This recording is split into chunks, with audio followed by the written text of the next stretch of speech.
The grand chamber of Ethira Prime was older than most civilizations that sat within it, and on this particular morning, it hummed with the voices of 4,000 species who believed they controlled the stars.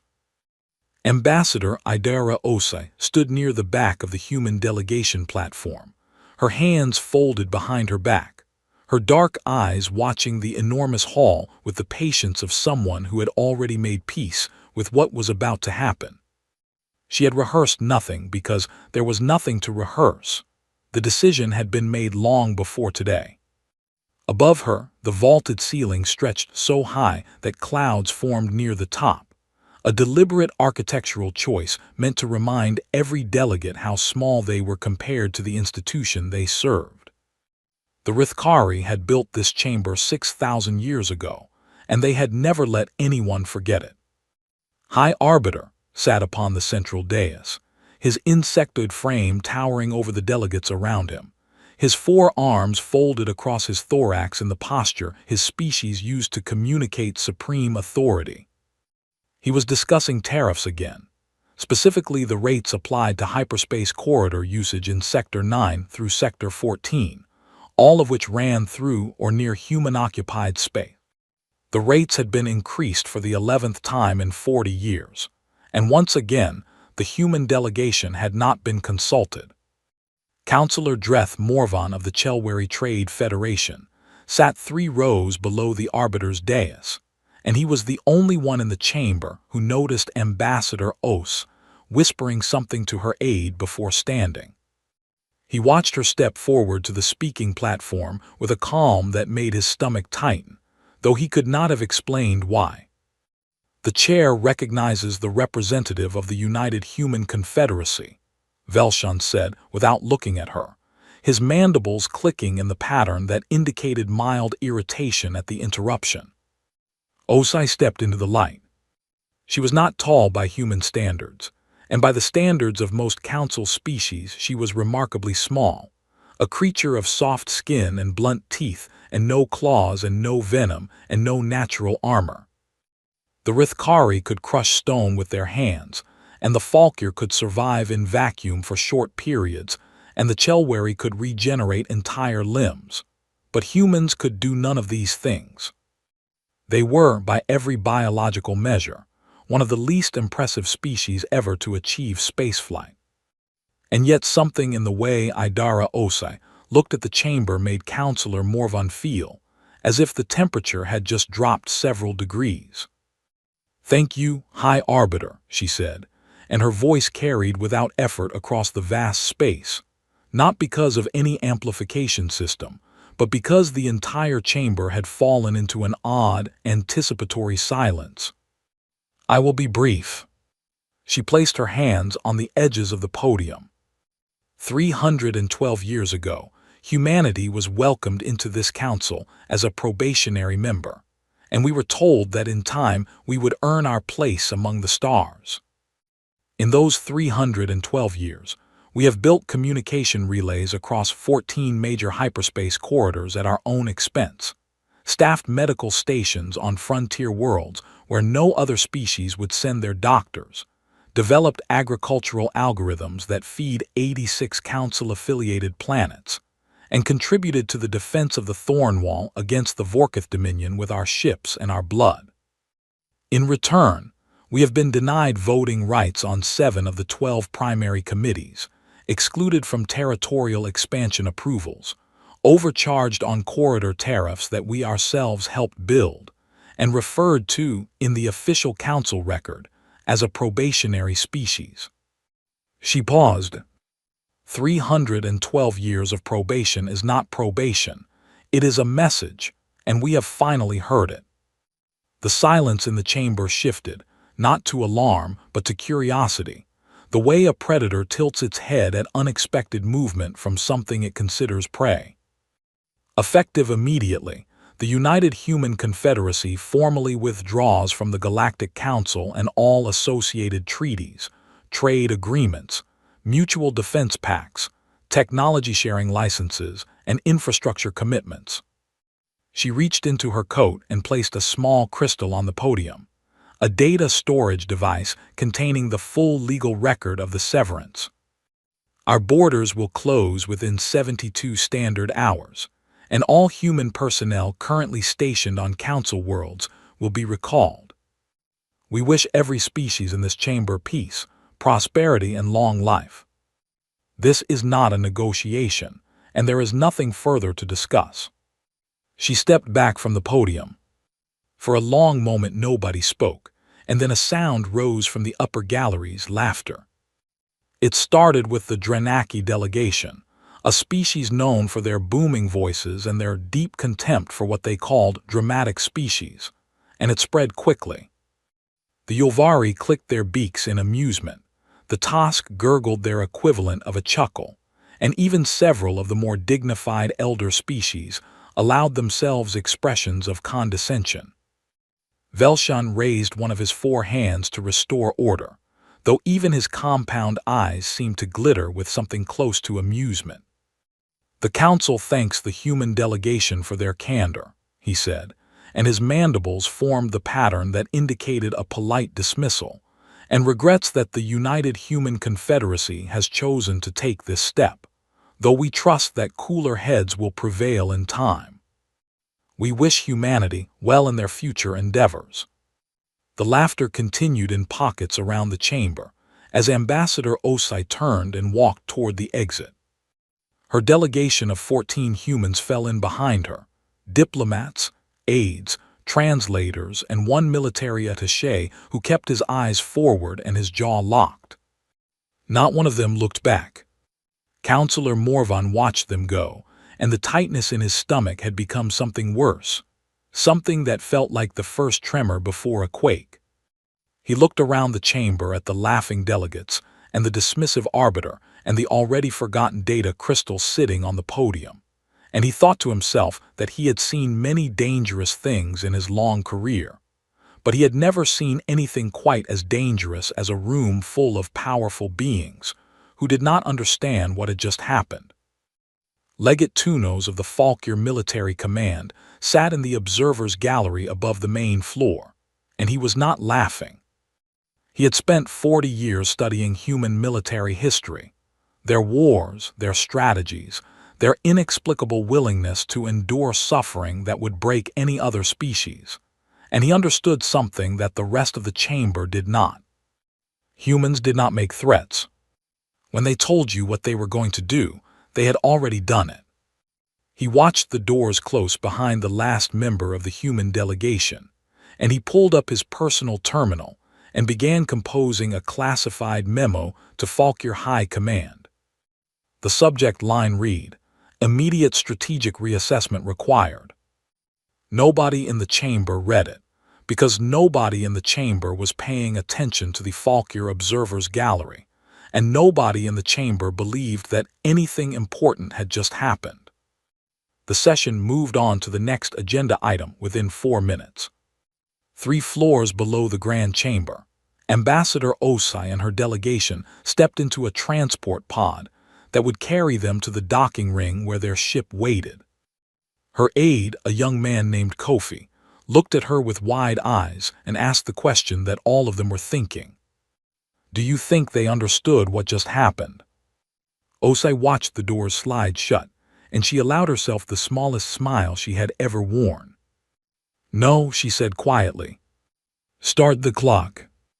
And somewhere far away, in a secure facility buried beneath the frozen surface of Europa, Director Kalen Rourke received a 2-word transmission on a channel that had been waiting for this signal for 11 years.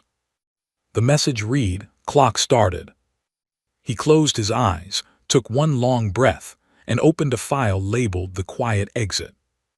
It was 4,000 pages long, and every single page had been written for this exact moment. 6 months after the humans left, the first relay went dark. It was Communication Relay 14, a station floating in the cold space between the Keluvan system and the Sharath expanse, and for over 200 years it had carried faster-than-light transmissions for nearly 60 species without a single day of interruption. Nobody had ever thought about who maintained it, because Nobody had ever needed to. The humans had built it. The humans had staffed it. And the humans had repaired it every time something went wrong. And they had done all of this for free as what they called a goodwill contribution to galactic connectivity. When it went dark, the Keluvan Trade Authority sent a repair crew, and the repair crew came back 3 days later with a report that made no sense to anyone who read it. The relay's core systems were built on a mathematical framework that no Keluvan engineer had ever seen before, a blend of chaos theory and recursive pattern generation that the humans apparently used as naturally as breathing. The crew could not even identify which components were broken, let alone fix them. Within 2 weeks, 4 more relays went dark across 3 sectors. Shipmaster Yevek of the Falkir Freight Service was the first captain to file a formal complaint with the Council's Trade Commission, though he would not be the last. He had been hauling cargo between the Chelwari homeworld and the outer colonies for 30 years, and in all that time, he had never once lost a transmission signal during a hyperspace transit. But now, his navigation updates were arriving late or not arriving at all, and twice in 1 week, he had dropped out of hyperspace at the wrong coordinates because the corridor beacons had not been updated. "Someone needs to explain to me," he said to the Trade Commission officer who took his complaint, "why the entire communication backbone of this sector apparently depended on one species that we treated like an afterthought." The officer did not have an answer. On the frontier world of Thesson IV, a colony of 12,000 Rithkari woke up one morning to find that the human medical station on the southern continent had been emptied overnight. Every piece of equipment removed, every supply crate taken, every human doctor and nurse gone. They had left behind a single notice posted on the door in clean, polite language, thanking the colony for their hospitality and wishing them good health.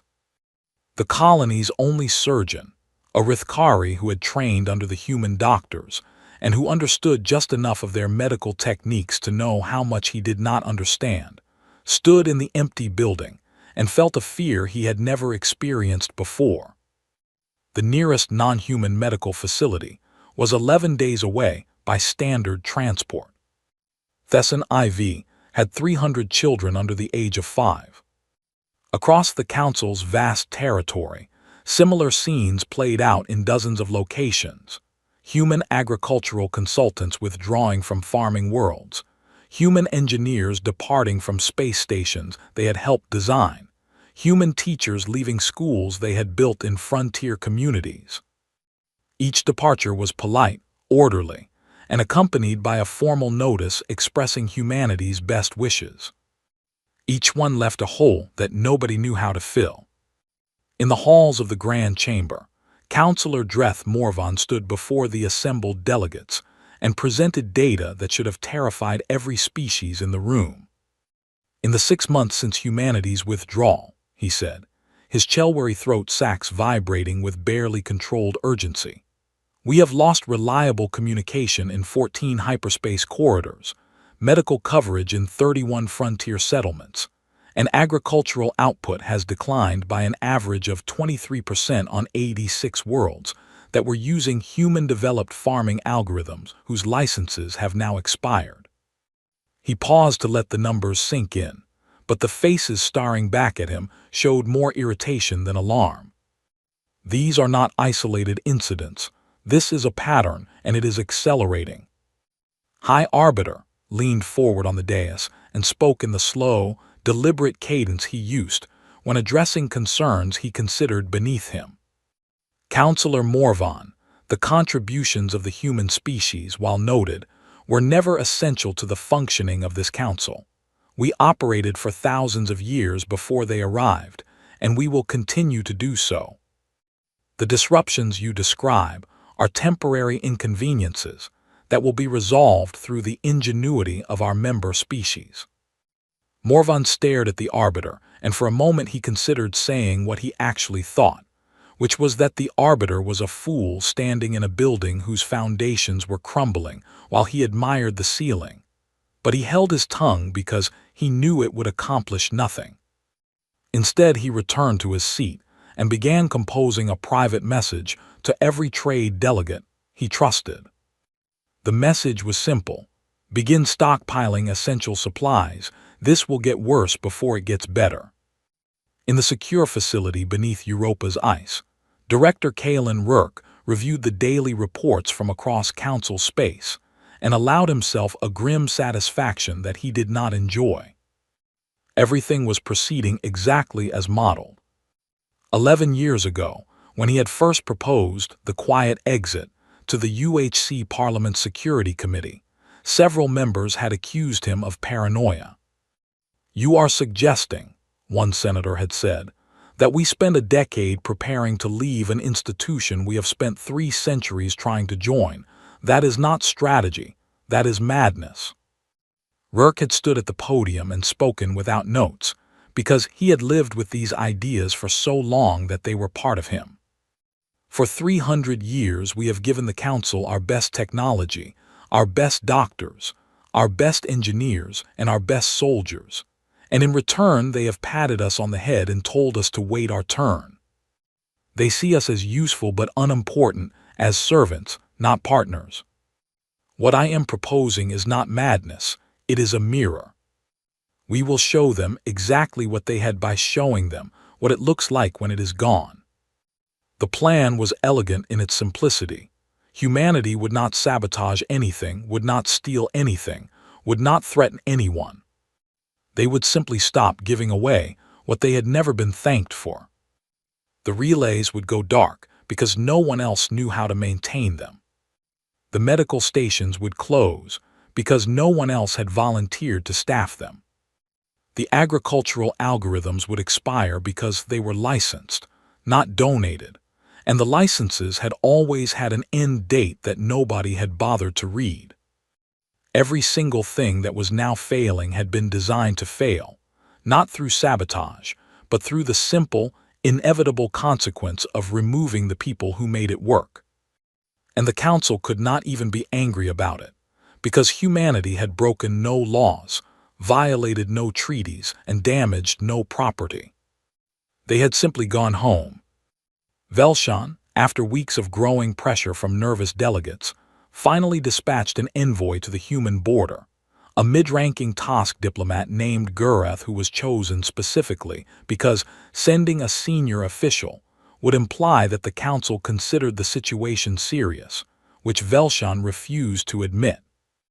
Gureth traveled for 9 days to reach the border of human space, and when he arrived, he found something that unsettled him far more than he had expected. The border was not guarded by warships or military stations. Instead, a network of automated beacons floated in perfect formation across every entry point, each one broadcasting a message in 6,000 languages on a continuous loop. "Humanity wishes all nations peace and prosperity. Our borders are closed to council-affiliated traffic. We hope this is temporary." Gureth transmitted his diplomatic credentials and requested entry. The response came back within seconds, polite, warm, and absolutely immovable. "The United Human Confederacy thanks the Galactic Council for its interest. At this time, we are not receiving diplomatic missions. We will reach out when we are ready to discuss further." Gureth tried 7 more times over 3 days, using every diplomatic protocol he knew, and each time the response was identical: kind, respectful, and utterly final. He returned to Ethira Prime and delivered his report to Velshan in private, and for the first time, the High Arbiter's mandibles clicked in a pattern that Gureth had never seen before, a pattern that in the Rithkari language had no direct translation, but that meant something close to the first cold breath of a fear that one has been trying very hard not to feel. "They would not even let you inside?" Velshan asked. "No, High Arbiter." "Did they seem angry?" Gureth hesitated, because the truth was stranger than anger. "No, they seemed patient." Velshan said nothing for a very long time. And across the border, behind the polite beacons and the closed doors, humanity was not waiting. They were building. 18 months after the humans walked out of the Grand Chamber, the Vorkith came. The first attack hit a mining colony on the edge of the Thornwall, a border region that stretched across 40 light-years of contested space between the Council's territory and the Vorkith Dominion. For 2 centuries, the Thornwall had been patrolled by a combined fleet in which human warships made up only 15% of the total number, but carried out nearly 60% of all combat operations, because human captains had a way of fighting that no tactical computer could predict and no enemy could prepare for. Now the Thornwall was empty, and War Queen Sithara of the Vorkith Dominion had been watching the gap with her cold, calculating eyes for months. The mining colony of Dravith Station had a population of 8,000 mostly Tosk and Yulvari workers, who had come to extract rare minerals from the asteroid belt nearby. They had no warships, no military garrison, and no warning system, because the warning system had been a human-designed sensor network that went offline 4 months after the withdrawal. The Vorkith raiders dropped out of hyperspace at dawn, and within 6 hours the station was burning. 1,100 people died before a Council patrol fleet arrived, and the patrol fleet was so badly outmatched that it barely escaped with half its ships intact. The news reached Ethira Prime like a shockwave, and for the first time in living memory, the Grand Chamber fell into a silence that had nothing to do with protocol and everything to do with fear. High Arbiter stood on his dais and spoke to the assembled delegates, with a confidence that everyone in the room could tell was hollow. This is a tragedy, but it is not a crisis. The Vorkith have launched raids before and they have always been pushed back. Our combined fleets are more than capable of defending our borders. Legate Tunos of the Falkir Military Command requested permission to speak, and when he received it, he did not stand at the podium, but instead activated a holographic display that filled the center of the chamber with a 3-dimensional map of the Thornwall. High Arbiter, with respect, I must present the strategic reality. He highlighted section after section of the border in red. In the 18 months since humanity's withdrawal, we have lost sensor coverage across 78% of the Thornwall.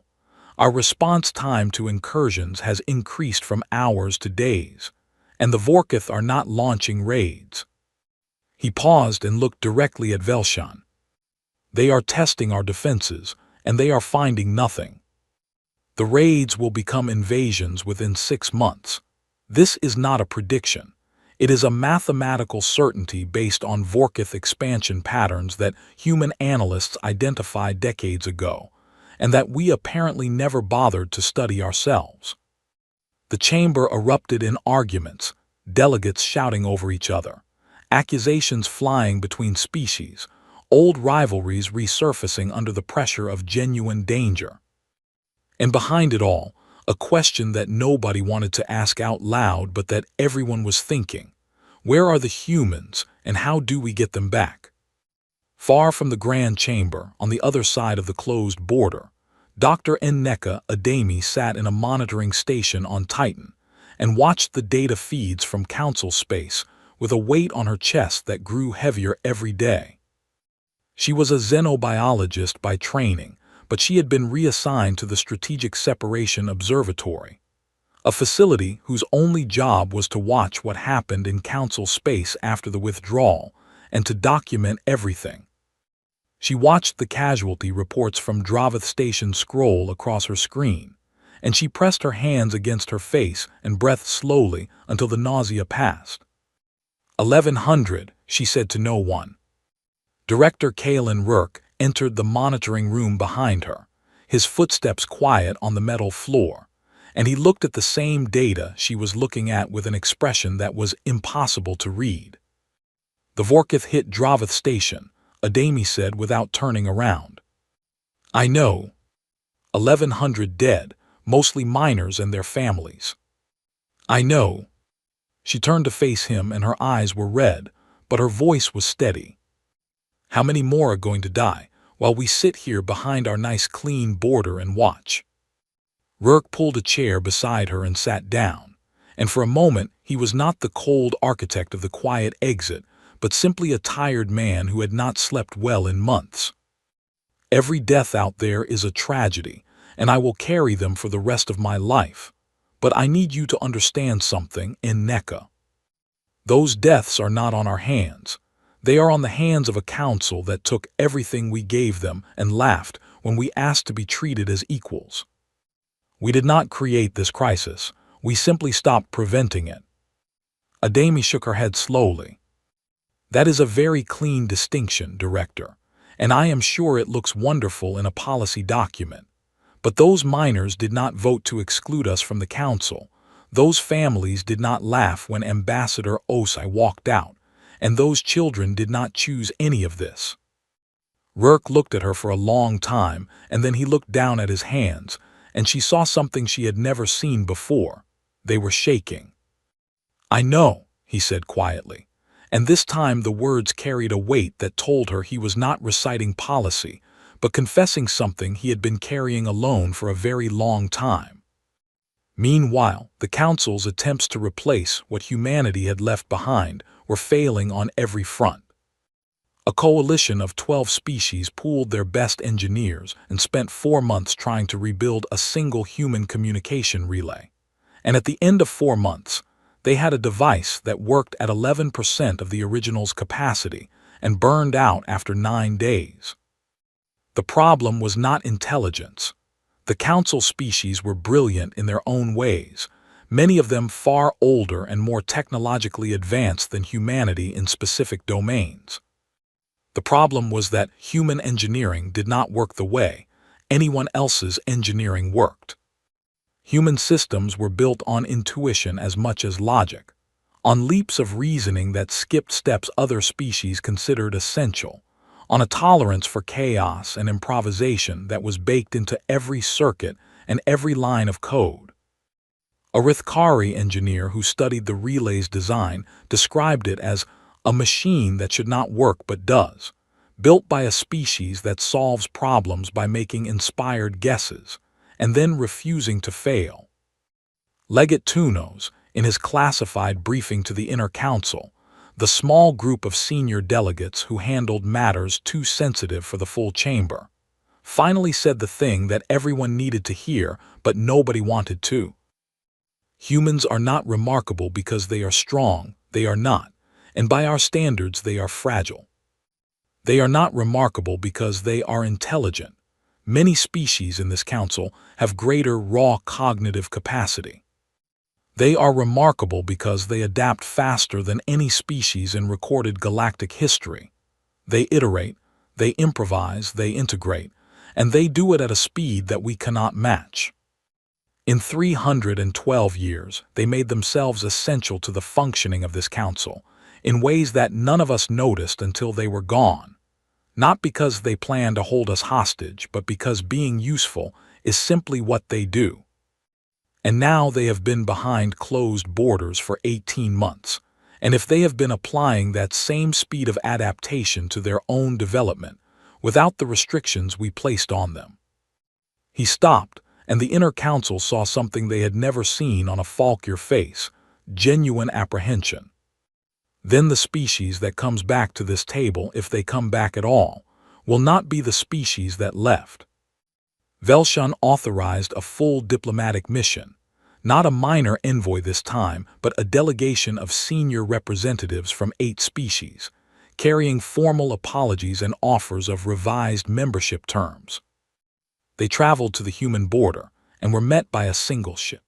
Ambassador Idara Osai stood on the bridge of that ship and received the delegation's credentials through a communication channel, and she read their offers carefully, and she was quiet for exactly 30 seconds before she responded. "I will relay the Council's concerns to the Parliament of the United Human Confederacy. We will respond in our own time. Thank you for coming."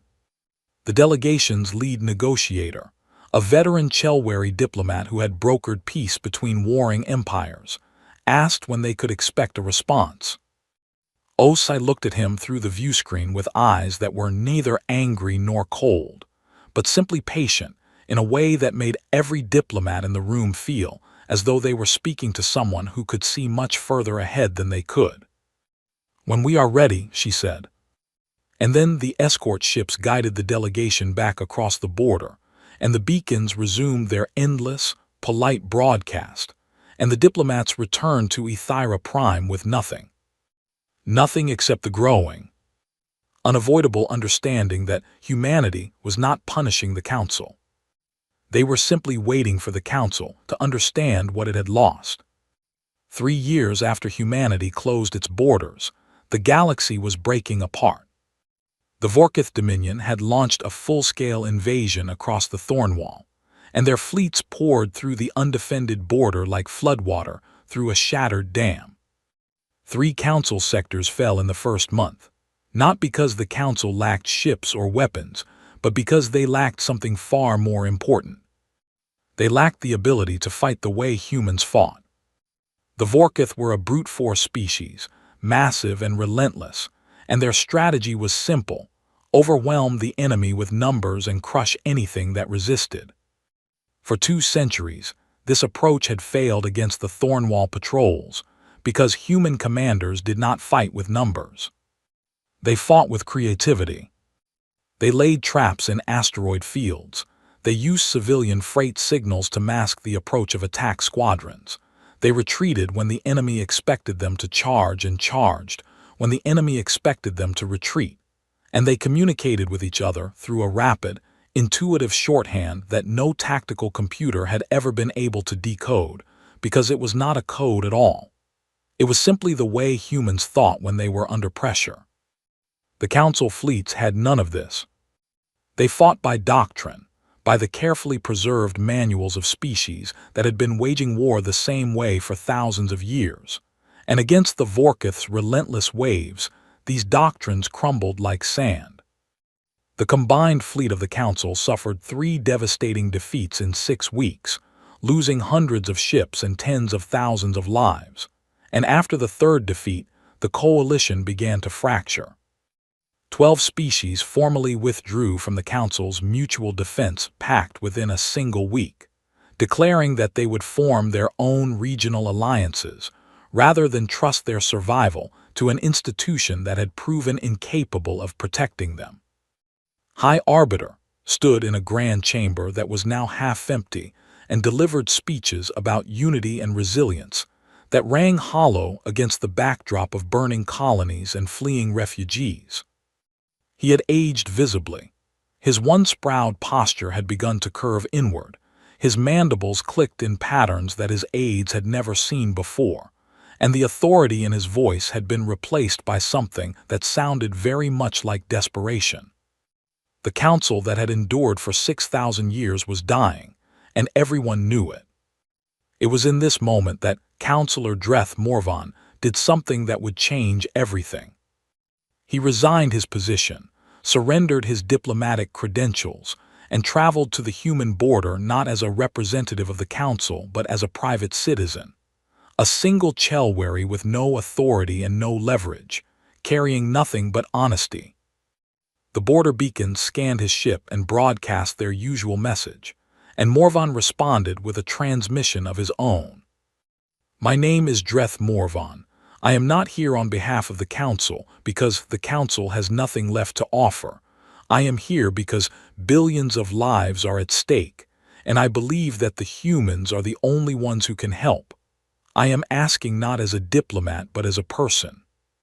He waited in silence for 6 hours.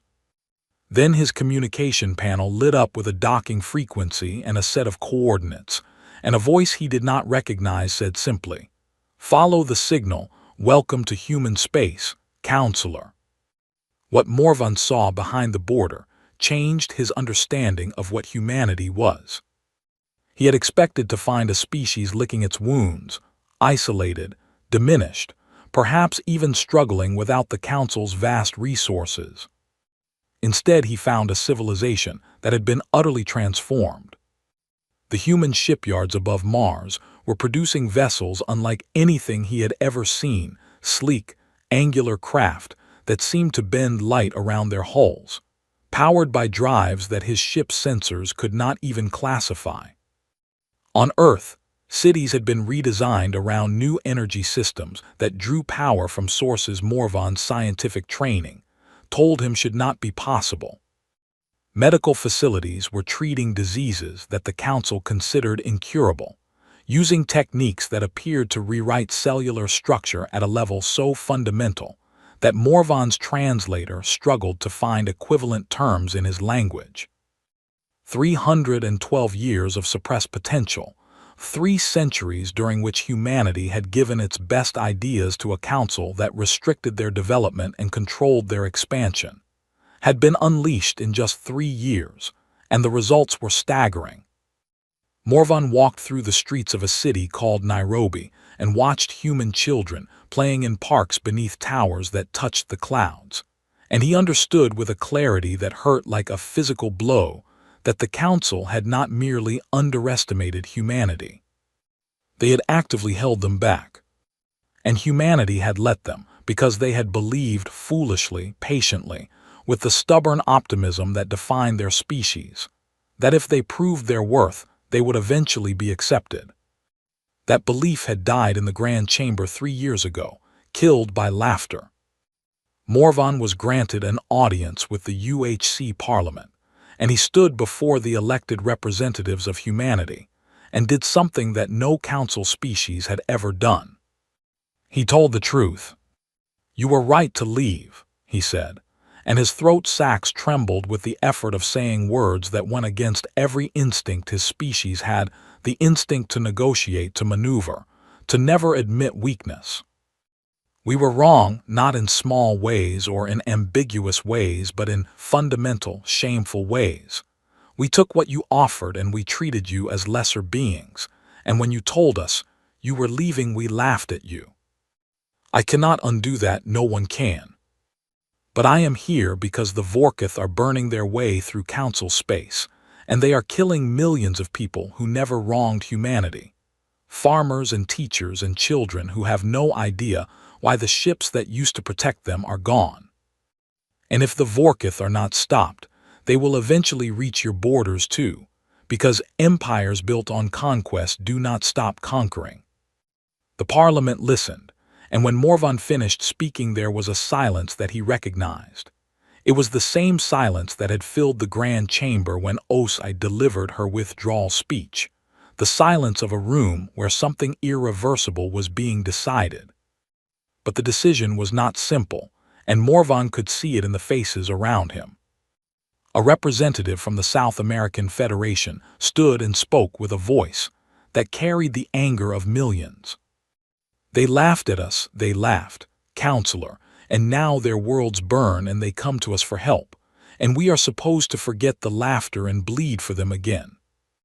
A delegate from the Pan-African Union responded quietly but firmly. "If we watch innocent people die because the people who wronged us failed to protect them, then we are not the species I believed we were. We become exactly what the Council always treated us as: small." The debate raged for 3 days in the Parliament, in the media, in homes and schools, and gathering places across every human world.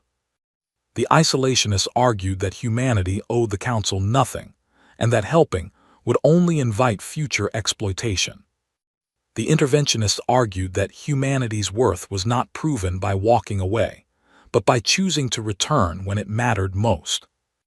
The pragmatists argued that the Vorkith would not stop at council borders, and that engaging now from a position of strength was better than waiting to fight alone later.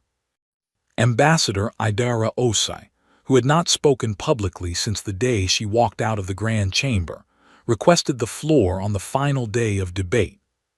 She stood at the same podium where she had once briefed Parliament on council politics, and she looked older than Morvan remembered, not tired but weathered, like a stone that had been shaped by years of wind. 3 years ago I stood before this body and recommended that we leave the Galactic Council, and I stand by that decision. We left to prove a point, and the point has been proven. The galaxy knows what we are worth now, because the galaxy has felt what it means to be without us. But proof was never the purpose. The purpose was to be seen, to be treated as equals, to have a seat at the table where our voice carries the same weight as any other. If we stay behind our borders and watch the fire, we will be safe, but we will have become the very thing we accuse the Council of being, a power that protects only itself. The question before us is not whether we owe them our help. We do not. The question is who we choose to be. She paused and looked across the chamber at the faces of humanity's representatives. I say we walk into the fire, not because they deserve it, but because we do. The vote was held that evening. It passed by 17 votes, the narrowest margin in UHC parliamentary history. Humanity would return to the galactic stage, but not as a junior member crawling back to a broken institution. They would return as equals, as architects of whatever came next, and on terms that would never again allow any species to mistake their kindness for weakness. Morvan received the news in his guest quarters, and he sat down heavily and covered his face with his hands and wept, not from relief alone, but from the overwhelming understanding that humanity had just done the most human thing imaginable. They had chosen to save the people who had wronged them, not because they had forgotten the wrong, but because they refused to let the wrong define them. And somewhere on Europa, Director Kalen Rourke read the vote results and closed the file labeled "The Quiet Exit" for the last time.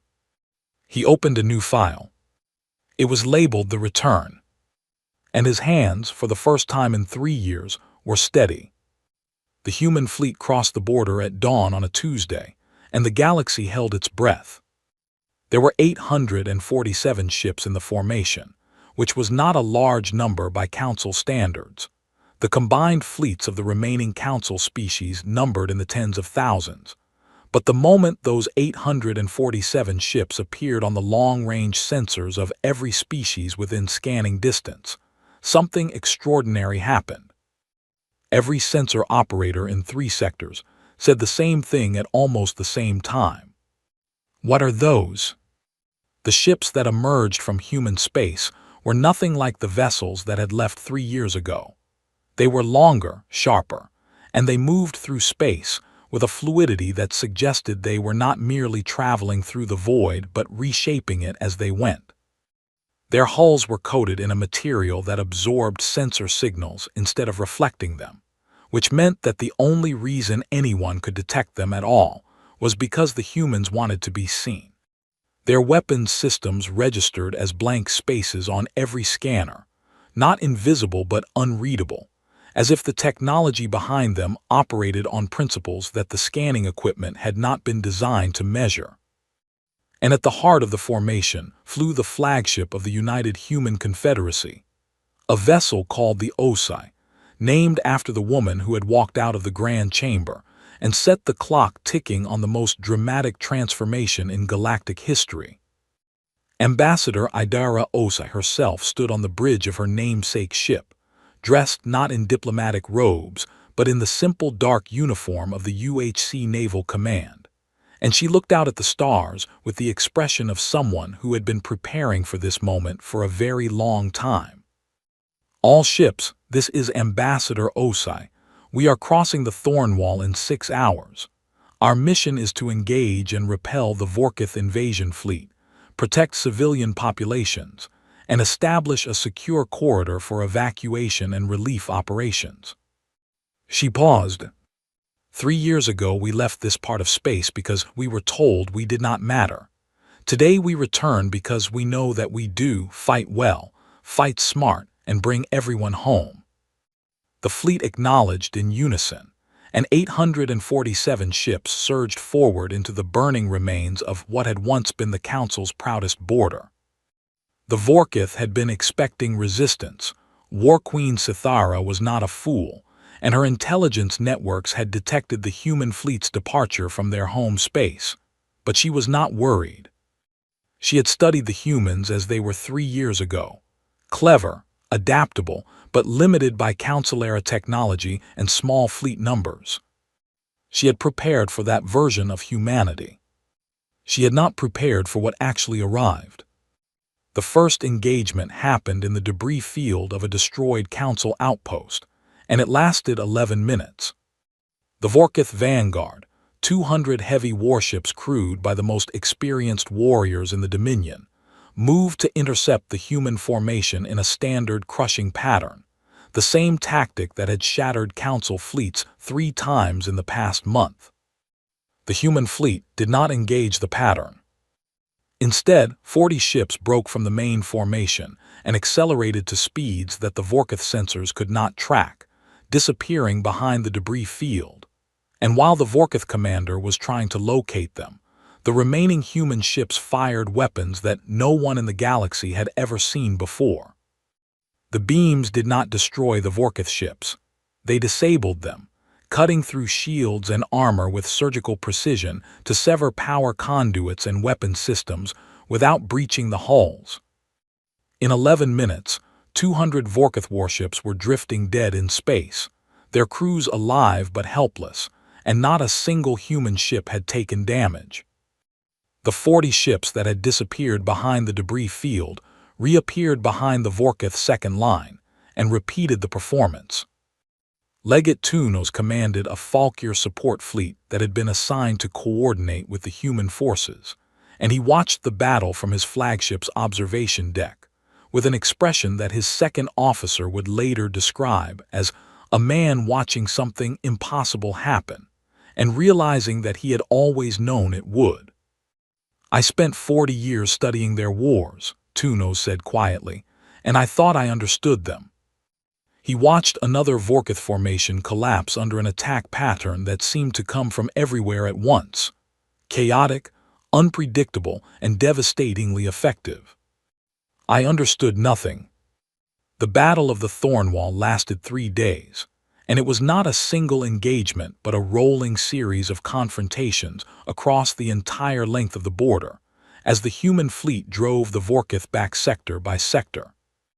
The humans fought the way they had always fought, with creativity, with adaptability, with an instinct for finding weakness that bordered on the supernatural.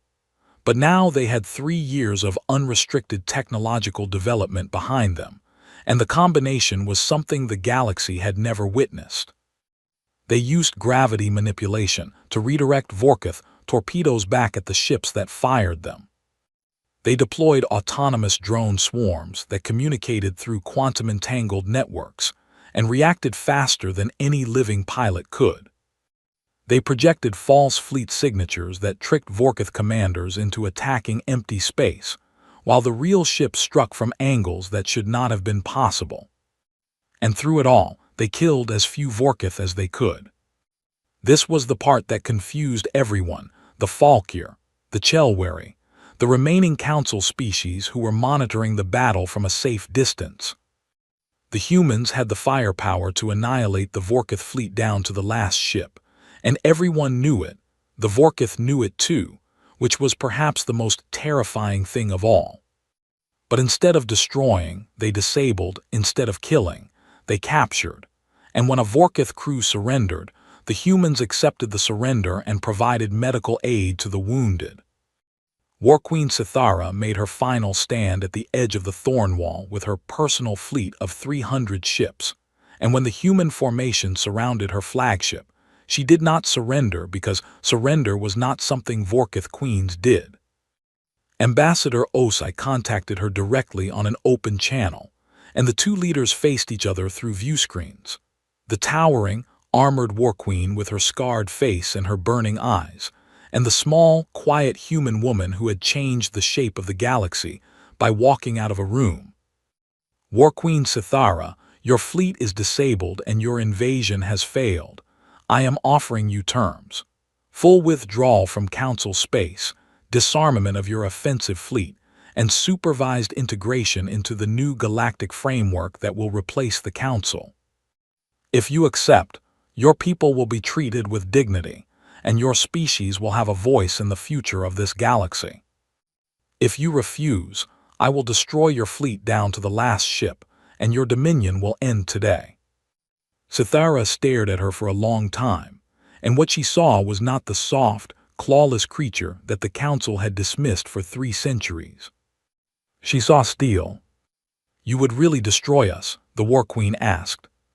"I would rather not," Os replied, "but I will not allow you to threaten innocent lives. And I need you to understand that this is not a negotiation. It is a choice, and you have 60 seconds to make it." Sithara was a conqueror and a warrior, and she respected nothing in the universe except strength. But she also recognized something in the human woman's eyes that went beyond strength, something she had no word for in her own language. It was the willingness to show mercy combined with the absolute readiness to destroy if mercy was rejected, and it was more frightening than any weapon. "I accept your terms," the War Queen said. The battle was over. In the weeks that followed, the old Galactic Council was formally dissolved in the same Grand Chamber where Ambassador Os had delivered her withdrawal speech 3 years earlier. In its place, humanity helped draft the Compact of Ethira, a new framework built on genuine equal representation, transparent governance, mutual accountability, and a founding principle that no species would ever again be treated as probationary. Every species would have a voice from the day they joined, and every contribution would be acknowledged and valued. Velshan, who had aged more in 3 years than in the previous 50, approached Ambassador Os as the final documents were being signed. He was diminished, his posture bent, his authority gone, his legacy reduced to the ashes of an institution he had failed to protect, and he looked at the small human woman with compound eyes that held something they had never held before. Humility. "Why did you come back?" he asked, and his voice was barely a whisper. "After everything we did, the dismissals, the laughter, the centuries of disrespect, why did you come back?" Osai looked at him, and she did not smile, and she did not gloat, and she did not lecture, because none of those things would have been worthy of the moment. "Because leaving was never the point," she said. "Being seen was." Velshan lowered his great head, and his mandibles clicked once in a pattern that meant something very old and very simple in the Rithkari language. It meant, "I understand now, and I am sorry." Across the chamber, Councillor Morvan, now Representative Morvan of the new compact, sat at his desk and opened his private journal, something he had kept since the day he first entered politics 60 years ago. He thought for a long time about what to write, and then he began. "The humans have a saying, 'You do not know what you have until it is gone.' I would change it slightly. You do not know who you have until they stop carrying you."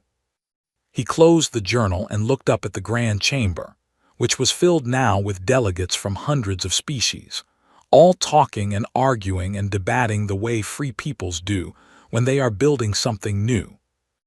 And at the center of it all, human representatives moved among their colleagues, not above them, not below them, but beside them, exactly where they had always wanted to be.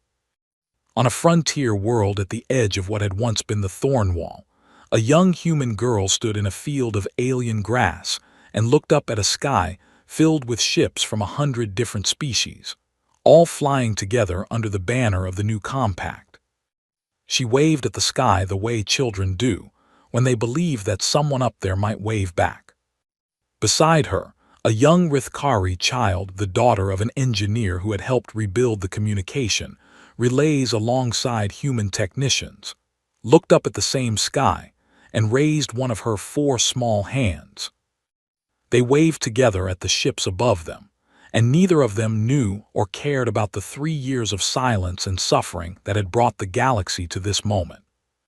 They only knew that the sky was full of lights, and that the lights were beautiful, and that somehow, against all odds and despite everything, the future looked like it might be kind.